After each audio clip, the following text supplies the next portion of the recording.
9 o'clock start. Bowl season really is bowl week this week because you have a lot of games. The bigger teams are coming out. We just don't know at what point which team cares and also who's actually playing. But tomorrow, which is New Year's Eve, and yes, we will be live right here on the SportsGrid network to set your day up once again, as we always do right here on the early line. But Iowa and Vanderbilt tomorrow, they're going to get underway. 249, 250 is the rotation, a 12 o'clock start. This game, minus 4.5 at the opening number, Joe. Now we sit 5.5 across the board. The total is coming down, which again, Iowa is playing in this game. 50.5 is that look ahead down to 46.5 at most outlets. What's that spread line for Iowa and Vanderbilt tomorrow, Joe?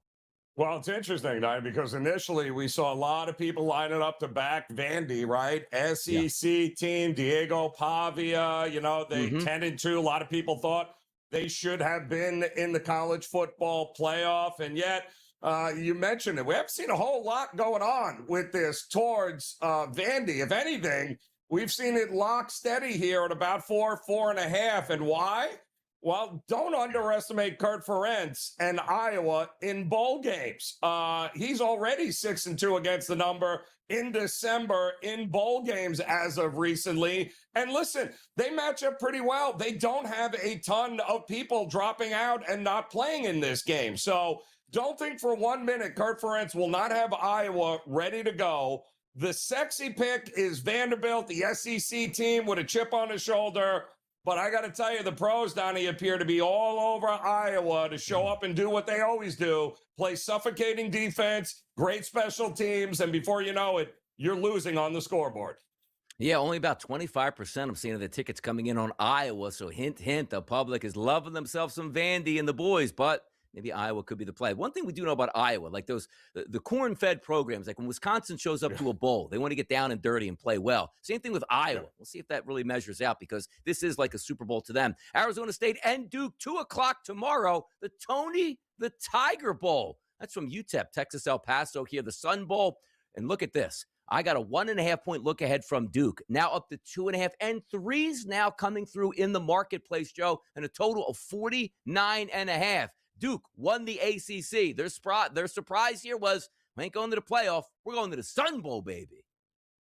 With a chip on their shoulder, Donnie, because they got great news this week. The big question was, would Darian Menza, their stud starting quarterback, he was thinking about going to the NFL, trying out for the draft. Instead, this week he announced not only is he playing in this game, but he is coming back to Duke for another season. And while they have a couple of guys that are going to play in this game, mostly on both sides of the ball, this Duke Blue Devils team is intact. And they have that chip on our shoulder wanting to show teams that, hey, we were the ACC champions. We deserved a shot into the college football playoff.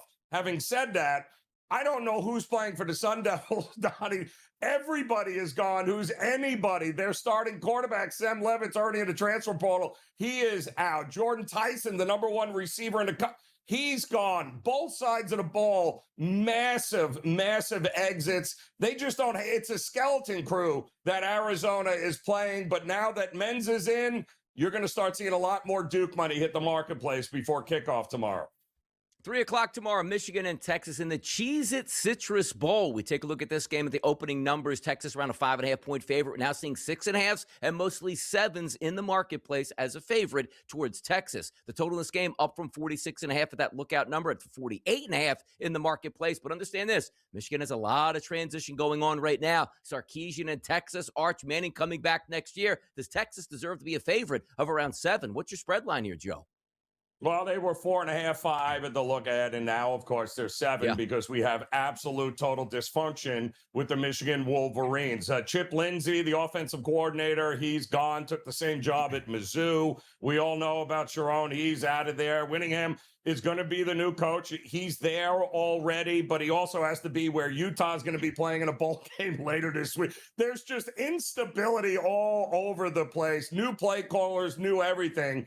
In the meantime, Texas will be missing some key pieces, especially at running back and wide receiver. But the thing about Sarkisian and Texas is, yeah, they got depth. And Arch Manning, by the way, is playing. So much more stability on the Texas side, which is why you're continuing to see Texas money come into the marketplace. Get to the NFL here. This weekend's games. Sunday at 4:25, the Los Angeles Chargers are going to take on the Denver Broncos. This opening line was around 5.5. We say, wait a second, what? 11.5 and 12.5 in the marketplace. What happened here? Well, if Denver wins this game, they're going to clinch the number 1 overall seed in the AFC. The Chargers already headed to the playoffs, and the announcement yesterday that Justin Herbert will not play in this game. Enter into Trey Lance, Joe. Your spread line here on the move. What is it? Well, again, it's one thing to win. Denver just needs to win this game, but it's not like Trey Lance. They're just, they're dropping him in. They signed him off the street. He's been with this team the entire time. He's been with Harbaugh. I wouldn't be running to the window to lay 12 at all here because Denver, there are no style points here, Donnie, right, with Denver? But everybody keeps betting this game like they know what the final score is going to be. Do not be shocked. Denver sometimes plays with their food, Donnie, and sometimes they play down to the level of competition. They may be backups, but they're NFL players, and we've seen these. Weren't they a 2-touchdown favorite against Kansas City and a third-string quarterback? I'd be careful laying 12 here with the Denver Broncos. You know, it's funny, too, because Denver's got a great pass rush. Like, oh, no, the backups are probably just as good as the starters, actually, on the offensive line for the Chargers, because they can't get any worse at that point here. But also, make sure you guys are keeping in mind, watch those practice reports throughout the week and listen to the coaches. They'll give you little tips and tales of who's playing and not playing. I'll tell you who's playing tonight in the NBA, Joe. It's the Pistons and the Lakers. And by the way, the Pistons in Tinseltown in L.A., as a favorite right now at -2.5, total 231.5. Laker Nation. Can they win tonight, Joe? What's that spread line? Well, it's a small enough number, but the Pistons are a hot mess right now. I mean, they are. This is going to be I think they've lost now 3 in a row. They are. This is the last game of a 5-game road trip. Donnie, they've been on the road. I think 5 of their last 6 games have been on the road. They had to spend the holidays on the road. It feels like the Pistons here are doing anything and everything. Like, can we just end this? Can we get back to Detroit? They just got smoked by the Clippers on Sunday. I'd be careful, though, back in the Lakers in this one. Dogs the Lakers. We'll be back to talk about what happened on Monday Night Football next on the early line.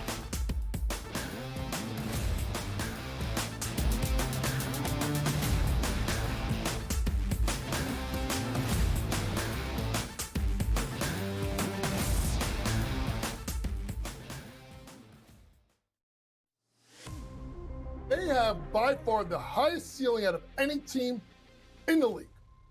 Elite talent, NBA shot making, versatility, and the best coach in the league in John Shire.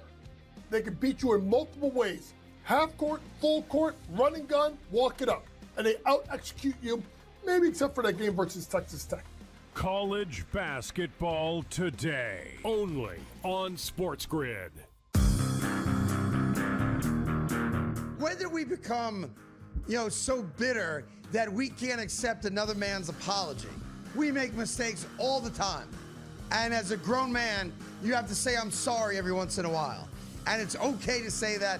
And the apology, I think, should be accepted. And in this case, I'm accepting it. The Craig Carden Show, only on SportsGrid.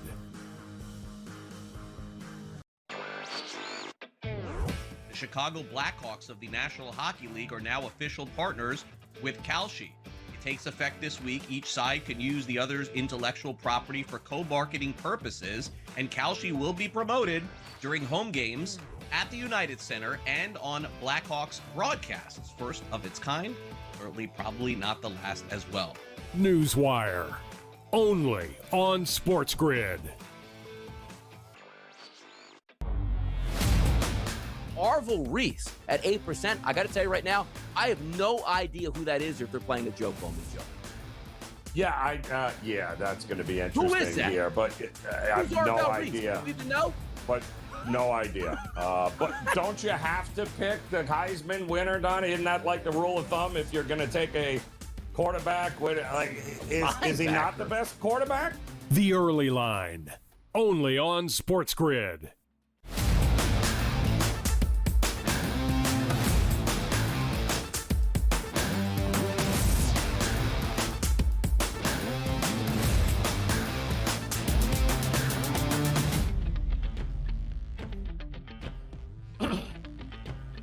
Monday Night Football, that spread last night. The Los Angeles Rams favored anywhere between 7 to 7.5, taking on the Atlanta Falcons. The thought process was, the Rams got 2 games left. They're already in the playoffs.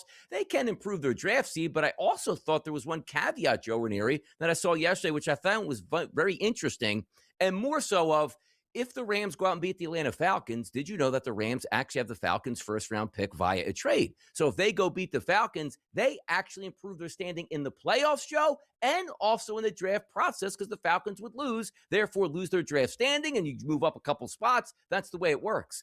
Final score 27 to 24. Like, wait a second. Atlanta actually won that game. And yes, Atlanta at the half was up 21-0 over the Los Angeles Rams. Pound for pound, some people think the most talented team in football. Matthew Stafford did throw 2 touchdown passes, but threw 3 interceptions in that game. Bijan Robinson carried the football 22 times for 195 yards. Kirk Cousins, as you see on that graphic, 126 yards. He didn't have to do much, because when you can hand it off to an absolute superstar stud, you just milk the clock and run it out here. And the Falcons end up with a 3-point victory over the Rams. Devastating for the Rams? Not necessarily, but I think a lot of people were shocked at that final score last night, Joe. Well, I think a lot of people were shocked if they turned on the TV at the break and saw 21 to nothing. And you're like, wait, what? Like, how are the Rams being shut out right now?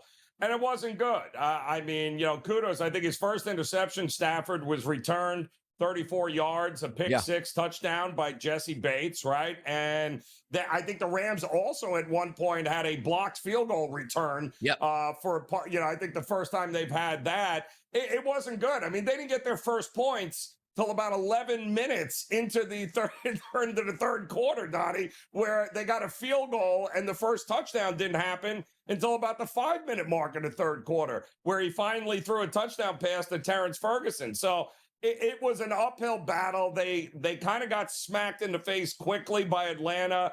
And really, what was on the line for them last night when you think about it, Donnie, right? With the Rams, everything had already been decided once the 49ers won against Chicago and Seattle beat Carolina. They weren't battling for anything at that point. Yeah, it's insane, too. How about this? It's funny. Just scroll down here. Take a look at some of these posts on social media here. Sosa Crimenejas. His tweet last night, Joe, was the Rams really lost the number 1 seed, a top 10 pick, and the Matthew Stafford MVP in a 10-day span. That's a great tweet, because I'm being honest. Yeah. And I still do think, like, once you get to the playoffs, it is a new season. Devontae Adams will be back. Like, I think the Eagles roster, man for man, is one of the best in the NFL. But you know the counterpart is? It's the Los Angeles Rams. Great play caller, great quarterback, great running game, great wide receiver, solid tight ends, great offensive line, great defensive line, solid linebackers, and a good secondary. And this team, which I thought was going to walk away with the 1 seed, now fluttering around, they could actually be the 6th seed when it's all said and done after next week's games. I think that's pretty incredible, with the Rams slipping away when I thought 2 weeks ago they just might be the best team overall in the NFL. And listen, they are, without a doubt, when they're playing their best and they have their full complement. Don't forget, you had 2 backup offensive linemen in that game. They have purposely, and we know with McVay, right? He has no interest in playing people just to play people. Like, if the game is nothing on the line, he doesn't care about draft picks. He doesn't care about anything. He cares to make sure that those guys are ready to go come the postseason. It felt like that last night. I guarantee you nobody's playing next week for the Rams, because that's what he does. So although it may seem like, they're falling apart, McVay is he never takes chances this time of year. He just wants to get to the playoffs, and they'll go from there. I'll tell you what's also interesting, too. Like, you look at the MVP markets now, depending on where you're shopping at, as high as minus 500 as a favorite for Drake May now over Matthew Stafford. And again, closing the line. Huge day for Drake May, bad day for Matthew Stafford, and a loss. Those are going to change things up. But I do find myself saying, like, when you think about the MVP of the NFL, it's usually like the all-time greats, right? Or like all-time seasons, like Lamar Jackson, like he's up there on a pedestal. Josh Allen on a pedestal. Patrick Mahomes on a pedestal. Going back in the day, like the Joe Montanas and the Steve Youngs, like you get the picture here. And the same thing like the number 1 overall pick in the NBA, which we opened the show with, like, hey, Ricochet is on the move. Like sometimes you get LeBron James as the number 1 overall pick. Sometimes you get Ricochet or Anthony Bennett. Like sometimes it doesn't work in your favor. Isn't it amazing? Like Drake May is going to be the NFL MVP. And you started it off today with Caffeinated Joe. Look, I'm not slandering the guy. I'm not. He's had a really good season. No. It just doesn't ring yet, Joe. It just doesn't. I'm sorry. No, but again, go down and schedule, Donnie. It rings even less. You're like, putting up 40 some odd points against the guys off the street and the practice squad for the Jet.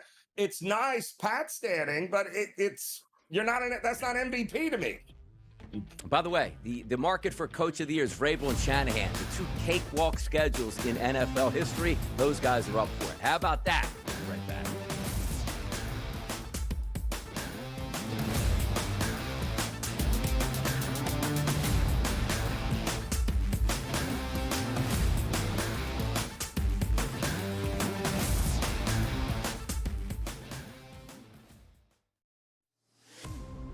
They have by far the highest ceiling out of any team in the league.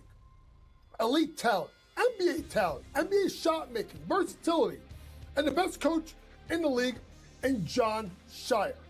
They can beat you in multiple ways: half court, full court, running gun, walk it up. And they out execute you, maybe except for that game versus Texas Tech. College basketball today, only on SportsGrid.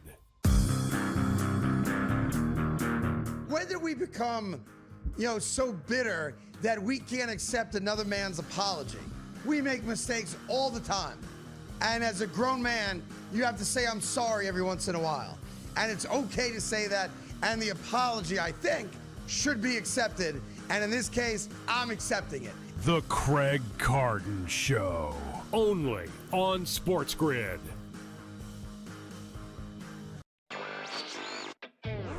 The Chicago Blackhawks of the National Hockey League are now official partners with Kalshi. It takes effect this week. Each side can use the other's intellectual property for co-marketing purposes, and Kalshi will be promoted during home games at the United Center and on Blackhawks broadcasts. First of its kind, certainly probably not the last as well.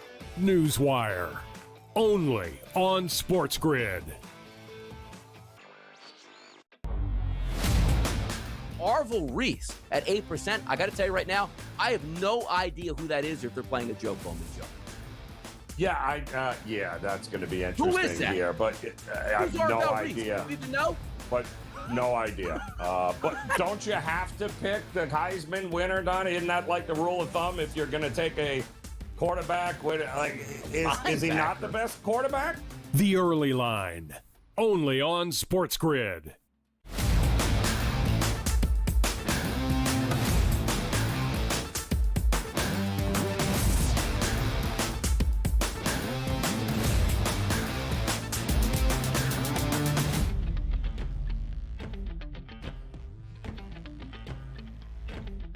Early Line, right here on a Tuesday morning SportsGrid Network. I am Donnie Rightside. He is Joe Ranieri, and we always bring those hot topics. In the NFL now, there's a lot of information swinging back and forth into Week 18 because we know Black Monday is coming up where a lot of head coaches are going to get the axe, and also teams will be moving forward with free agency, and before you know it, we'll be at the Super Bowl and the offseason and draft picks and all that good stuff here. But before we get there, the Philadelphia Eagles, who did win their division and look like they're probably going to wind up with the 3 seed in the NFC. But sometimes things just aren't clicking on that offense. Now, understand this. Buffalo Bills have a decent defense. The Buffalo Bills are a tough out at home in bad conditions, but that still doesn't have any excuses for let's get 13 points in the first half and none in the second half, barely get first downs and don't even have a completion, yet still hold on for a victory here. Here's Saquon Barkley talking about some of the Eagles' struggles so far. You mentioned those consistent performances so far this season where you have a good half on offense, not the greatest other half, but you look at the teams you've knocked off doing that, just like the Bills, the Packers, the Rams. Can you hang your hat on that maybe it is good enough? It's all about perspective, right? And, obviously we know we got to get better and we have to improve. But like kind of how you just said, we know we're not playing at a consistent level, and a lot of great things have been happening. Back-to-back NFC East Division champs. Came to Buffalo, beat a really good team. And, that's why obviously you get frustrated is not the word. We're competitors and we want to improve and get better. But when you have that mindset, you're like, dang, it can kind of get scary once we figure it out. And that's the goal. And that's what we got to do. We got to come to work and keep grinding and keep getting better. And it's going to take all of us to do it, and we know that. See if they have their starters this weekend in their final game of the season against the Commanders. If they win and the Chicago Bears take a loss to the Detroit Lions, the Eagles will actually move into the 2 seed. But if you look at the current playoff bracket, Joe, the Philadelphia Eagles, the 3rd seed, would play the Los Angeles Rams as the 6th seed. And you see some of these other options where you're actually going to get, maybe, if the season ends the way it's supposed to, the Buffalo Bills to take on the New England Patriots in round number 1. I love the playoffs. We're close to it here. But it looks like those matchups starting to come into focus, even though some of those seeds might get jumbled this weekend in Week 18. Yeah, and I got news. That's not great news for New England. That's the last team I'd want to play in the first round with a very inexperienced team in the postseason, going up against Buffalo with a who is probably pretty angry still about that Philadelphia loss. So yeah, we could see a lot of third goes here in the postseason, Donnie. We can see it in the NFC. We can see it in the AFC. I mean, this is going to be a lot of, for all the new faces, there's going to be a lot of familiar foes here in the postseason coming up on both sides. No, it certainly will. Like I love the playoffs. I think they're fantastic. And if you do get that number 1 seed, you get a major advantage of taking a bye, which is always important when we look at this week, Joe, because I just bring up like Philadelphia Eagles in 2023. They weren't going right. Let's play our starters in the Meadowlands against the Giants. The Giants blasted them. Jalen Hurts hurt his finger. A.J. Brown hurt his knee, and they got absolutely smoked at Tampa. Last year, they didn't play their starters in Week 18. They won a Super Bowl. Don't make that mistake again. The bye week is the most important thing as opposed to moving up a slot or 2 in the seeding if you can win or actually lose and still do that this Sunday. We'll find out. But how about this? Big Red. We didn't think he was going to probably hang him up. He's a football lifer. How about this? Here's Big Red talking about, hey, man, you want me back? I'll come back. A little Big Red action here. Hey, Andy, I know this is looking a little bit in advance, but you guys are going to have a top 15 pick for the first time in a long time. And I know that's not the way you want to get there, but how much are you just looking forward to and how much can that help a team to pick at the start of the rounds rather than, what you guys have done lately with all the success you've had? Yeah, Jesse, with Brett and his crew doing it, it's that part's exciting to see and what takes place. It's something to look forward to.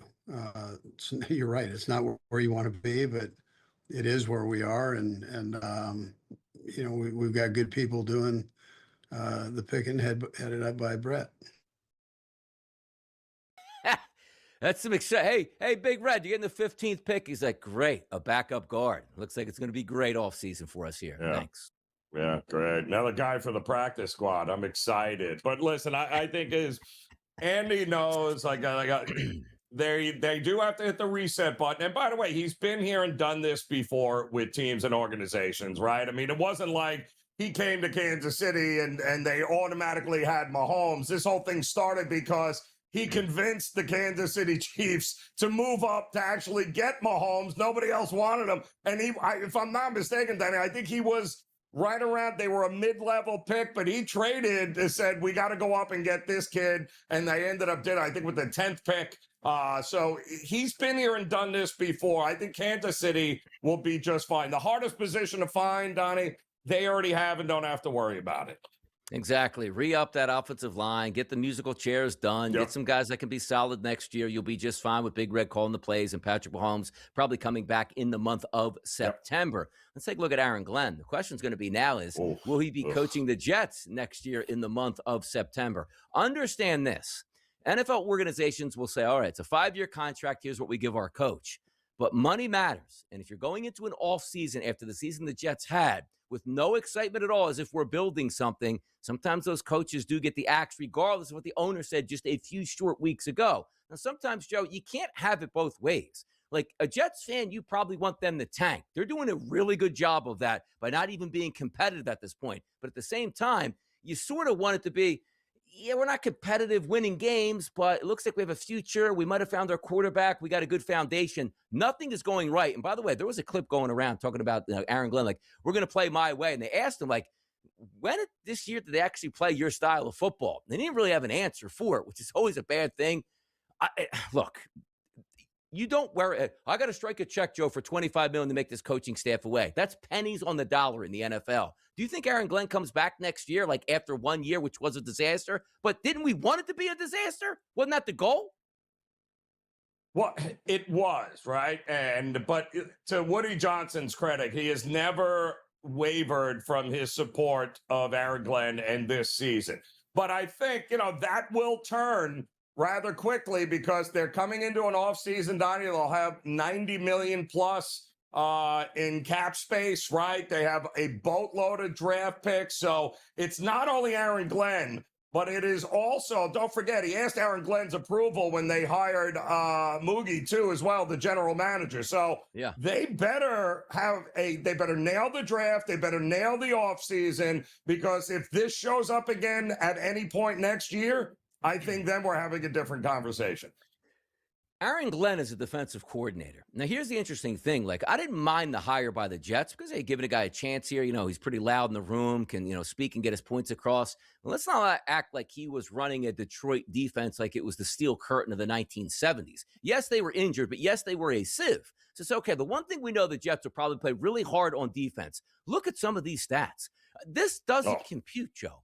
No interceptions on the season. Like, I don't know if that's Powerball type numbers where you get thousands of passes, it feels like, thrown against you with tons of opportunities on just deflected tipped passes that fall right in your hands. 0 400-yard wide receivers, which, again, Garrett Wilson probably would have been that, but he's down for the season. No Jets quarterbacks have thrown for 10 touchdowns for the 5th time in 6 years. This one, and again, even more than the 0 interceptions, the NFL does everything it can to make sure that you find yourself every few years in the playoffs by draft pick position and also easier schedules. No playoff appearances in 15 years. That's the biggest discrepancy on this, even more than the 0 interceptions for me, Joe. How can that be possible? Listen, nobody likes the Jets. Don't like the Jets here. I mean, there's losing, and then there's this level of losing, Donnie. But again, I'll give Woody Johnson a little bit of credit. He's never wavered. He's at least showing some patience here. And I think they all agreed right around Halloween, the season was over. It's time to rebuild this thing and let's go. But whose idea was it to spend $40 million on Justin Fields is what I want to know. Oh, bad news, Jets. But again, what are you going to do? Fire this guy and hire Bill Belichick from Carolina? I mean, What are the options for you? There is no good option. Stick with him next year. Who knows what happens? Coach, coming up next. Jokic injury? We'll talk about it.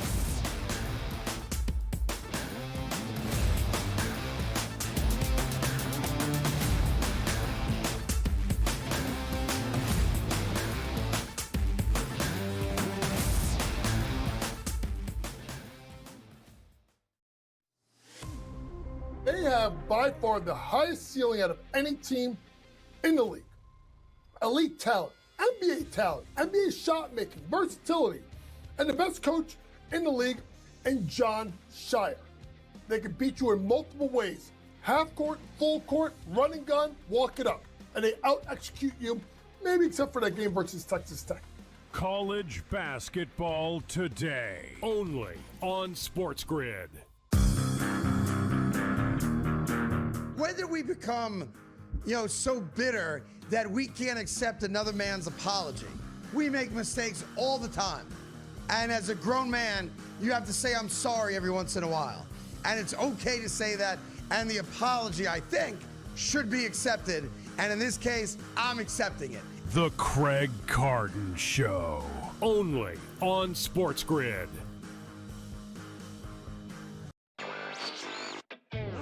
The Chicago Blackhawks of the National Hockey League are now official partners with Kalshi. It takes effect this week. Each side can use the other's intellectual property for co-marketing purposes, and Kalshi will be promoted during home games at the United Center and on Blackhawks broadcasts. First of its kind, certainly probably not the last as well. Newswire, only on SportsGrid. Arvil Reese at 8%. I got to tell you right now, I have no idea who that is or if they're playing a Joe Coleman joke. Yeah, that's going to be interesting. Who is that? Here, but I have no idea. Do you even know? But no idea. But don't you have to pick the Heisman winner, Donnie? Isn't that like the rule of thumb if you're going to take a quarterback? Is he not the best quarterback? The Early Line, only on SportsGrid.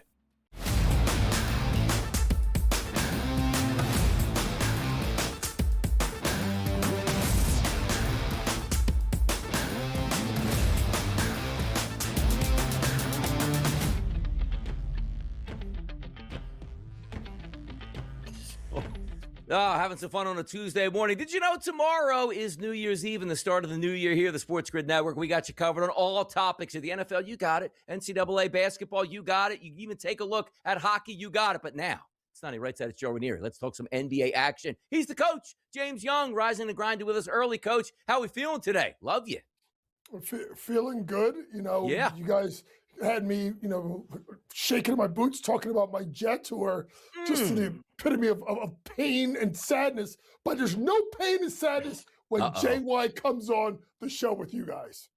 You want to talk about pain and sadness here? We talk about a game last night, which your boy DRS was on this network yesterday with my best bet coach, telling me why you should take the Heat at +2.5. 147-123 final. But add insult to injury, Coach. Jokic limps off with a knee injury. Oh, no, Coach. Give us the news. It can't be too bad, can it? Yeah, we'll have to see and we'll find out. But, he only played 19, 20 minutes. But even in those 20 minutes, he gave you 21 points, 8 assists, and 5 rebounds. I mean, the stats that he has put up has been, MVP worthy, right? But when you look at it, guys, this is now going to be their entire front court is out with injury. And Christian Brown. You got to look at Cam Johnson's out 4 to 6 weeks. Aaron Gordon's out. And now you could look at Nikola Jokic with injury. With a team right now that's got, I do believe, the number 2 hardest strength of schedule left to go in the season. Now, obviously, David Allen's done a great job in his first full year. But he can't withstand all this. They got to pray this news comes back to Joker positive and he doesn't miss a significant amount of time.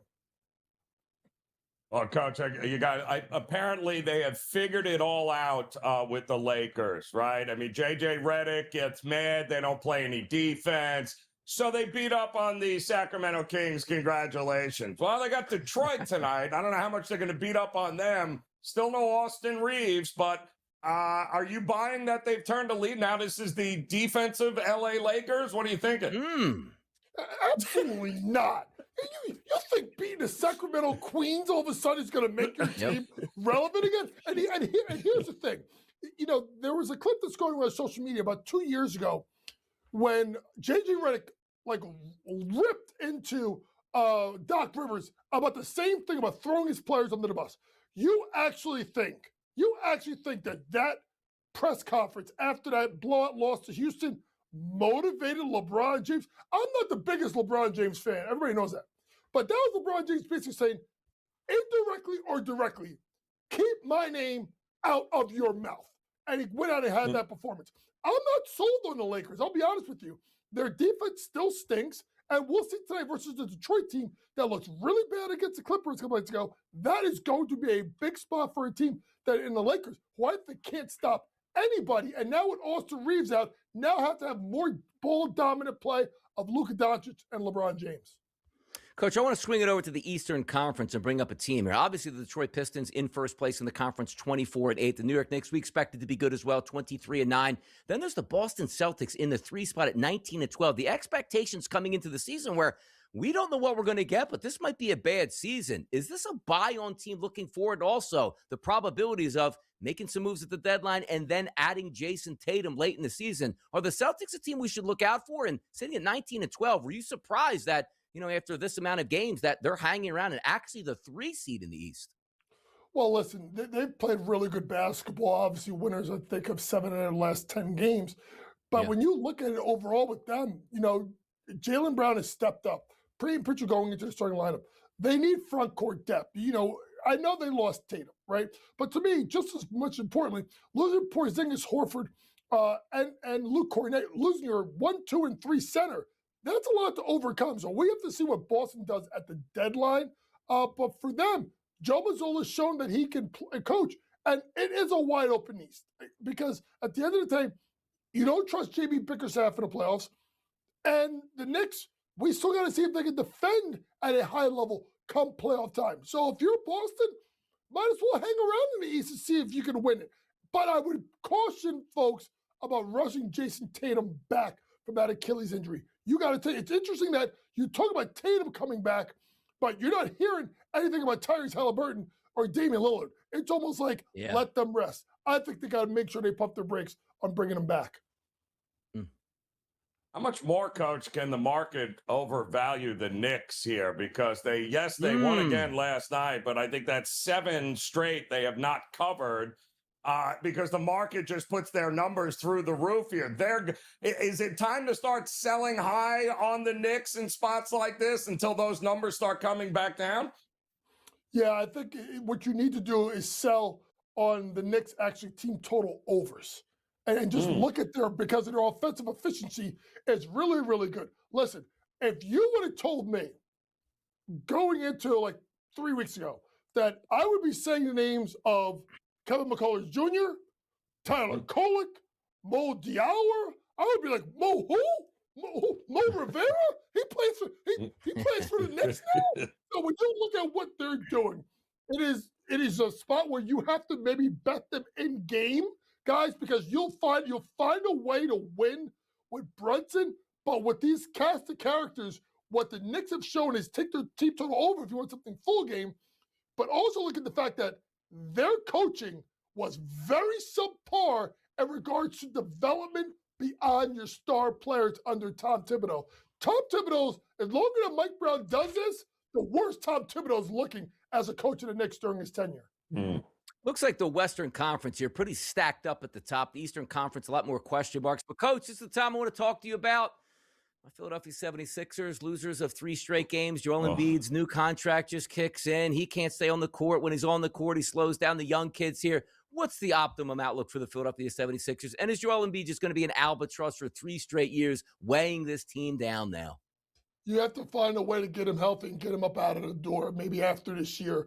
You also have Paul George's contract is terrible. You have to lean on Tyrese Maxey and VJ Edgecombe and hope that those two can lead the franchise because right now, times are tough in Philly. And you know how them Philly fans are. They booed Michael Irvin. They booed Santa Claus. And they'll certainly boo Joel Embiid if he continues to be injured. I'm telling you right now, Coach, they're lucky. The Eagles are going into the playoffs and making a run. A lot of sports talk radio not focused on the Sixers. If the Eagles go down early, watch out, Philadelphia. Coach, give me a pump fake to the break. Let's get it going for the new year. Release, rotation, splash, baby.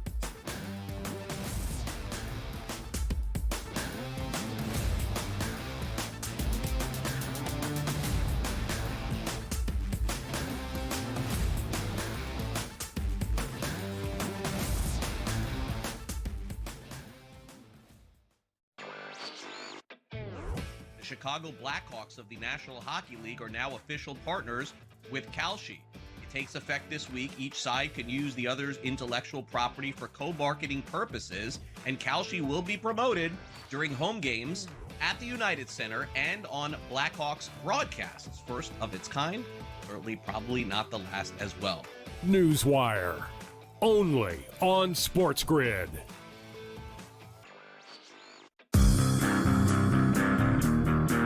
When did we become, so bitter that we can't accept another man's apology? We make mistakes all the time. And as a grown man, you have to say, I'm sorry every once in a while. And it's okay to say that. And the apology, I think, should be accepted. And in this case, I'm accepting it. The Craig Carden Show, only on SportsGrid. When you look at this NBA Cup, you have to think about the importance. As a coach, I find a lot of importance. This wasn't a gimmick win. The Knicks earned it the hard way.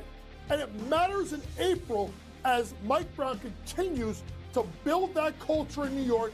And now, in my opinion, the Knicks are legit contenders to win the NBA title. Pro basketball today, only on SportsGrid.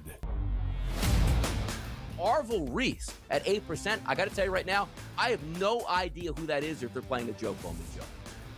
Yeah, that's going to be interesting Who is that? here, but I have no idea. You even know? But no idea. But don't you have to pick the Heisman winner, Donnie? Isn't that like the rule of thumb if you're going to take a quarterback? Is he not the best quarterback? The Early Line, only on SportsGrid.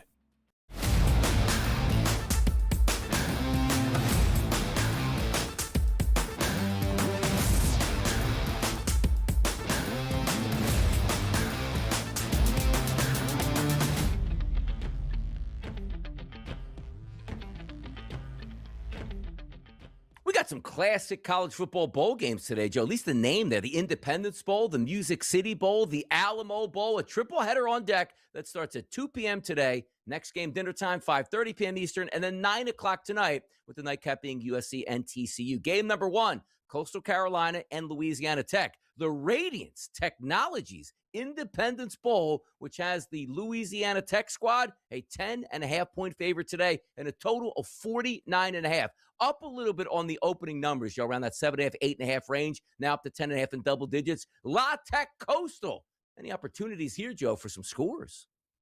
Well, you need to know who the Coastal Carolina quarterback is going to be here, Donnie, because don't forget, this Coastal Carolina team was so bad to start the season, right up until they threw this kid, Samari Collier, under center. And at that point, yeah, they became actually pretty good here. So there is still question marks on whether he's going to be available or not. If he is, I think this game's going to be a little bit closer. If he's not, it could very well be a situation in which Louisiana Tech runs away with it. So keep an eye on who the starting quarterback for Coastal is going to be. By the way, you know what, Joe? Bowl season. And I know that the NFL does a lot of things that gamblers need to know, because you don't want the nefarious information getting out. You want to keep everything on the up and up. That's why you have to have a legitimate practice report and also inactives report. Would it be better for you, just being honest, where they say, hey, look, bowl games want more eyes. We want this thing to be good. You have to announce, like, on a Monday or the Friday game, who your starting quarterback is if he's healthy. Like, why do we do this? Like, why are we hiding guys that we don't even know if they're going to play and nobody's ever seen? Like, it's a competitive advantage. It just makes everything worse for the handicapper, the gambler, and just your viewing experience, and for your fan base. I just see people getting upset. Can we have, like, here's our starting lineup going into the game. I don't know how long they're going to play, but these are the expectations. Can we at least get that? I agree with you, Donnie. I mean, football is the worst in college ranks as far as availability. Same thing. Listen, college basketball ain't much better either. Yeah. It's an issue. We talked about it yesterday on the Spreadline. I had no idea there was not a depth chart posted by Appalachian State. Nobody had any idea who was actually playing in that game yesterday, that they ended up getting wiped out anyway. So, yeah, it would help if you had some idea of who might be, especially at the quarterback position. Exactly. Tennessee and Illinois, they're going to tee it up here in the Liberty Mutual Music City Bowl. That game's at 5:30 p.m. Look at this line. Open up around 6.5 for a touchdown favorite here to Tennessee, Joe. Now we're down to 3.5 in a total, listed at 61.5. And also, Fox Sports put out a tweet yesterday. Tennessee head coach Josh Heupel said there is nothing currently planned for quarterback George McIntyre in the Music City Bowl. Again, it's one of those things where you don't know who the quarterback is, who's going to play, but it's a bowl game. Like, announcing that you're going to play a guy who doesn't really play to get some playing time, but you don't want to give the other team a competitive advantage by knowing the guy's going to play. Stop it. Just play the game. Tennessee's a slight favorite here, Joe. Yeah, they're a slight favorite. They certainly have. They're going to be missing on offense Chris Brazell, who is going to the NFL draft, and he will be a top 10 pick. The kid he's an absolute beast. But he won't be available to them in this game here. But Josh Heupel, known for his offense, right? Known for having enough guys to back him up, SEC team.